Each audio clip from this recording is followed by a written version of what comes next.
Sa unang pagkakataon matapos ang matagal na panahon, muling nasilayan sa iisang frame ang dating magkasintahan sa totoong buhay at sa telebisyon na sina Dingdong Dantes at Karil sa episode ng It's Showtime noong Hunyo 11. Lumahok sina Dantes at Charo sa segment ng programa na Kidzona. Bagamat walang direktang interaksyon sa pagitan ni Karil at ng kapuso aktor, ito ang kauna-unahang pagkakataon na nakita silang magkasama sa iisang screen makalipas ang maraming taon.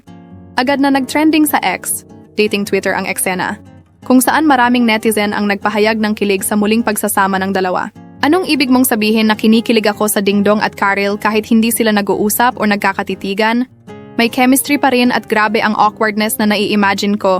Joke lang. Ani ng isang netizen sa Tagalog. OMG, humihinga ulit ng parehong hangin sina Karil at Dingdong. Pero naka-move on na sila pareho, kaya tayo rin dapat dagdag pa ng isa.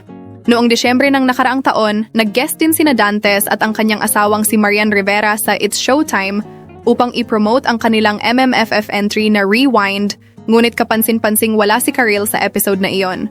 Gumanap si Karil bilang Sanggagre Alena at si Dantes bilang Ibaro Ibrahim sa hit fantasy series na Encantadia, 2005, na nagpatibay sa kanila bilang isa sa pinakasikat na love team noong panahong iyon.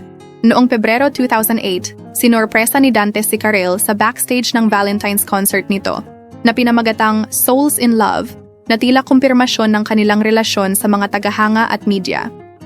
Matapos ang halos 2 taon at kalahating relasyon, naghiwalay ang dalawa noong huling bahagi ng Setyembre 2008.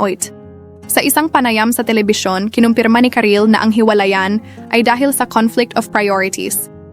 Noong panahong iyon, nagsisimula ng magkaroon ng romantic involvement si Dantes at Marian Rivera habang magkasama sa pangalawa nilang teleserye na Jezebel. Gayunpaman, kapwa nila Karile at Dantes ang nagsabi na walang third party na sangkot sa kanilang paghihiwalay. Kasal na ngayon si Karile sa musikero na si Yael Yuzon, bokalista ng bandang Sponge Cola, habang si Dantes at Rivera ay ikinasal noong 2014. May 2 na silang anak, sina Zia at Sixto. Maraming salamat sa panonood ng aking video. Kung nagustuhan ninyo, huwag kalimutang mag-subscribe. Kita-kits ulit sa susunod.